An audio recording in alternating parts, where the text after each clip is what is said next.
क्या आपने कभी महसूस किया है कि समय आपको चला रहा है? लेकिन अगर मैं कहूं, इस धरती पर एक ऐसा स्थान है जहां समय भी सिर झुकाता है, जहां मृत्यु अंत नहीं, एक आरंभ मानी जाती है। यह है महाकालेश्वर ज्योतिर्लिंग, प्राचीन नगरी उज्जैन में स्थित। लेकिन यह सिर्फ एक मंदिर नहीं है, यह एक शक्ति है, एक रहस्य है जो सदियों से जीवित है।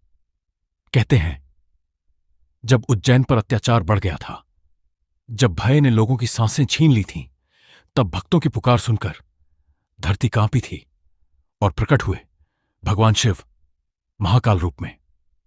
उस दिन से यहां शिवदेव नहीं, कालों के काल बनकर विराजते हैं।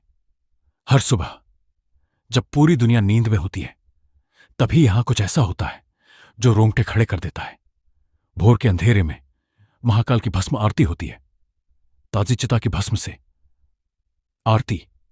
जहां दुनिया मृत्यु से भागती है, वहीं यहां मृत्यु को स्वीकार किया जाता है, क्योंकि महाकाल सिखाते हैं डर का अंत ही मुक्ति है। महाकालेश्वर 12 ज्योतिर्लिंगों में से एक, और यह एकमात्र दक्षिणमुखी ज्योतिर्लिंग है। दक्षिण दिशा यम की दिशा मानी जाती है, लेकिन यहां यम भी महाकाल के अधीन है।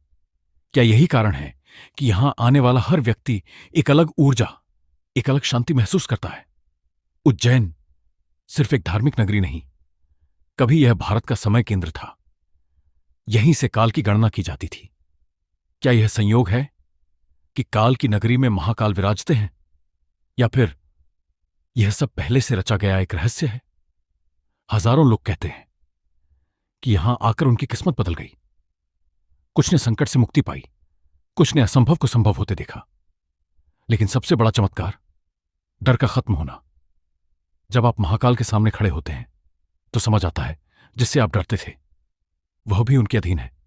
सोचिए, एक ऐसा स्थान जहां मृत्यु उत्सव है, समय भक्त है, और शिव स्वयं महाकाल। यह सिर्फ पत्थरों का मंदिर नहीं, यह विश्वास की धड़कन है, रहस्य की सांस है, और उस शक्ति का प्रतीक है जिसे विज्ञान भी पूरी तरह नहीं समझ पाया। जब अगली बार आप घड़ी की टिक टिक सुने, तो याद रखिएगा, उज्जैन में महाकाल अब भी विराजमान है। क्योंकि समय बदल सकता है, लेकिन महाकाल नहीं। हर हर महादेव।